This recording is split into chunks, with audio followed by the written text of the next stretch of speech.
Salut, j'espère que vous allez bien. Donc aujourd'hui je vous retrouve pour un book haul. Je ne savais pas trop quel livre mettre puisque vu que c'est le premier book haul de la chaîne, je me suis dit est-ce que je mets ceux que j'ai achetés depuis le début de l'année ou alors ceux que j'ai achetés depuis que j'ai commencé la chaîne, et vu qu'en ce moment j'en achète moins, je me suis dit je vais parler de ceux que j'ai achetés depuis le début de l'année, sauf ceux que je vais parler dans d'autres vidéos dans pas longtemps ou alors que j'ai déjà parlé. On va tout de suite commencer avec un livre que j'ai déjà lu mais dont je ne vous ai pas parlé. Il s'agit de Chère Mamie au pays du confinement, écrit par Virginie Grimaldi et publié chez Fayard, le livre de poche. Pour ce livre, il s'agit d'un recueil de lettres que l'autrice a écrit à sa mamie pendant justement le confinement, la période du confinement de mars 2020, en parlant de son quotidien, des choses drôles comme de ses inquiétudes. Et elle a donc écrit ce livre pour un peu conjurer son angoisse, mais également partager ce que un peu tout le monde a vécu, bien entendu, en grossissant le trait. Et c'est un livre plein d'humour que je ne peux que vous recommander, puisque celui-ci je l'ai déjà lu, donc je vais pas vous faire un avis complet, mais très rapide.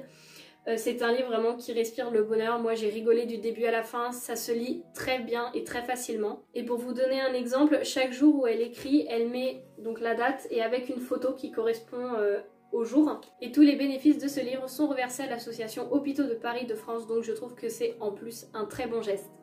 On continue ensuite avec une duologie, donc Dissonance et Résonance de, alors par contre je ne connais pas du tout, Erika O'Rourke aux éditions Wiz aux éditions Albin Michel dans la collection Wiz. Je prends que le premier tome pour vous faire un peu le résumé, donc on va suivre d'elle qui est une marcheuse, c'est-à-dire qu'elle a le pouvoir de passer d'une réalité à une autre.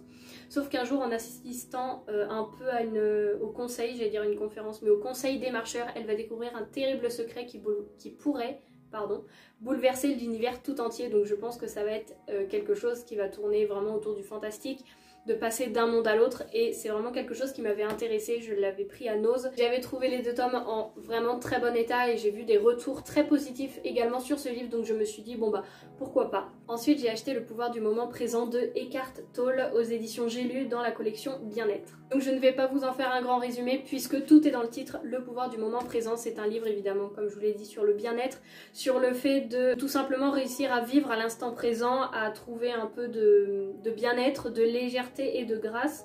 Et il est écrit que ce livre a le pouvoir de métamorphoser votre vie par une expérience unique. Donc je pense que c'est vraiment un livre qui peut faire que du bien. Je suis en train de regarder un petit peu dans le livre pour voir sous quel format un petit peu c'est écrit, et en fait ça va être des grands titres et après le texte. Donc par exemple, comment se défaire du temps psychologique, rien n'existe à part l'instant présent, mettez fin à l'illusion qu'est le temps. Enfin je pense que c'est assez philosophique aussi. L'origine de la peur, mais je pense que c'est quand même quelque chose qui va être très très intéressant à lire, et à la limite couper par exemple, lire une partie de temps en temps et peut-être pas tout lire forcément d'un coup, mais je pense que ce livre ne peut que faire du bien. Ensuite on m'a offert Un joyeux non-anniversaire écrit par Lise Braswell, donc aux éditions Hachette Heroes. C'est un Twisted Tale et donc c'est la réécriture de contes de Alice au pays des merveilles. Et je ne vais pas vous lire, enfin vous faire un petit résumé de tout ce qui est écrit derrière, mais je vais seulement vous dire et si Alice était très très en retard pour sauver le pays des merveilles. Pour l'instant, pour tous ceux qui sont sortis dans la collection des Twisted Tales, je suis à jour, je les ai tous du moins, mais je ne les ai pas encore lus. Il me reste donc celui-ci à lire, celui de Cendrillon, Oser ses rêves, et celui de Peter Pan, donc Tout droit jusqu'au matin, que je n'ai pas encore lu, mais tous les autres je les ai lus et je les ai tous aimés, et certains ça a été vraiment des coups de cœur. Donc si vous ne connaissez pas cette collection, ce qui m'étonnerait quand même parce qu'on en entend beaucoup parler, et que vous aimez les contes et les réécritures de contes, je ne peux que vous les recommander, mais bien sûr vous aurez également mon avis sur celui-ci quand je l'aurai lu.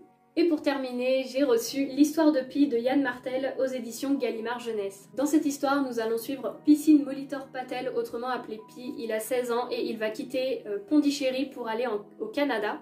Il embarque sur un cargo avec sa famille et les animaux du zoo de son père, sauf que quand le cargo sombre, Pi va se retrouver sur un bateau de sauvetage, mais pas tout seul puisqu'il va se retrouver avec le tigre du Bengale du zoo. Et durant 227 jours, c'est ça, le jeune garçon va tenter d'oublier sa faim et sa peur pour tenter d'essayer de survivre un petit peu à côté de ce tigre. Donc je n'ai encore jamais lu le livre, mais alors j'adore le film, je le trouve vraiment bien.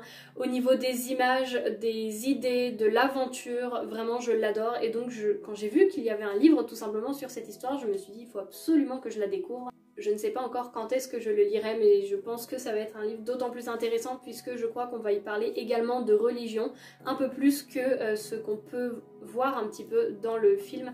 Et donc je pense que ça peut apprendre beaucoup de choses, autant sur l'aventure, le sauvetage, la partie avec le tigre du Bengale que sur sa vie avant à Pondichéry. Et voilà, ce petit book haul est maintenant terminé. Je dis petit parce que quand je vois par exemple les livres que j'achetais l'été dernier, on n'était pas du tout sur ce nombre de livres là, mais beaucoup plus. J'espère que j'ai pu vous faire découvrir des livres ou tout du moins que vous avez apprécié regarder cette vidéo. Et moi je vous dis à la semaine prochaine pour la prochaine vidéo. Salut!